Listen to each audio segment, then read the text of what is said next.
രാഷ്ട്രീയ പ്രസ്ഥാനങ്ങൾക്കുള്ളിലെ പുരുഷ മേധാവിത്വത്തെ വേരോടെ പിഴുതെറിയാൻ മാത്രമേ നിയമനിർമ്മാണ സഭകളിലെ തുല്യ സ്ത്രീ പ്രാതിനിധ്യം സാധ്യമാകൂ എന്ന് എഴുത്തുകാരി മാനസി. നിയമനിർമ്മാണ സഭകളിൽ സ്ത്രീകൾക്ക് തുല്യ പ്രാതിനിധ്യം ആവശ്യപ്പെട്ടുകൊണ്ട് നടന്ന സംസ്ഥാന കൺവെൻഷൻ ഉദ്ഘാടനം ചെയ്യുകയായിരുന്നു മാനസി. ഞങ്ങളുടെ ചുറ്റുമുള്ള എല്ലാ പുരുഷന്മാരും, അച്ഛന്മാരും, അമ്മാവന്മാരും, റോഡിലൂടെ നടക്കുന്നവരുമൊക്കെ മാന്യരാണെങ്കിൽ, അഗെയിൻ മാന്യർ, സ്ത്രീകളെ ഉപദ്രവിക്കാതെ, സ്ത്രീകളെ സംരക്ഷിച്ച്, സ്ത്രീകളെ അവരുടെ അവകാശങ്ങൾ കൊടുത്ത് നടത്തുന്നവരാണ് അവരെങ്കിൽ ഞങ്ങൾക്ക് എന്തിനാ രാത്രി പോവാൻ പേടി? തുല്യ പ്രാതിനിധ്യ പ്രസ്ഥാനത്തിന്റെ നേതൃത്വത്തിൽ തൃശൂർ സാഹിത്യ അക്കാദമി ഹാളിലായിരുന്നു convention. Kannur university assistant professor Malavika Benny മുഖ്യപ്രഭാഷണം നടത്തി.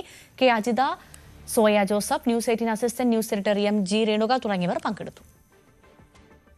മറ്റ് രാഷ്ട്രങ്ങളിൽ ഈ രീതിയിലുള്ള ലിംഗ അസമത്വം നേടുന്നതിനുള്ള പ്രവർത്തികൾ നമ്മുടെ രാഷ്ട്രത്തെക്കാൾ വളരെ വേഗത്തിൽ നടന്നുകൊണ്ടിരിക്കുന്നു എന്നതുകൊണ്ടാണ്. അപ്പോൾ നമ്മൾ ഇപ്പോഴും ആ പ്രോസസ്സിൽ വളരെ പിന്നിലാണ് എന്നത് മനസ്സിലാകും. 4 ഘടകങ്ങളാണ് ഇതിനുവേണ്ടി പരിഗണിക്കുന്നത്. അതിൽ ഇന്ത്യ എന്ന രാഷ്ട്രം ഏറ്റവും പിന്നിൽ പോകുന്നത് പൊളിറ്റിക്കൽ റെപ്രസെന്റേഷൻ, പൊളിറ്റിക്കൽ എംപവർമെന്റ് എന്ന ഘടകത്തിലാണ്. അതാണ് ഇന്ത്യയുടെ റാങ്ക് ഇത്രയധികം പിന്നോട്ട് ചലിപ്പിക്കുന്ന ഘടകം.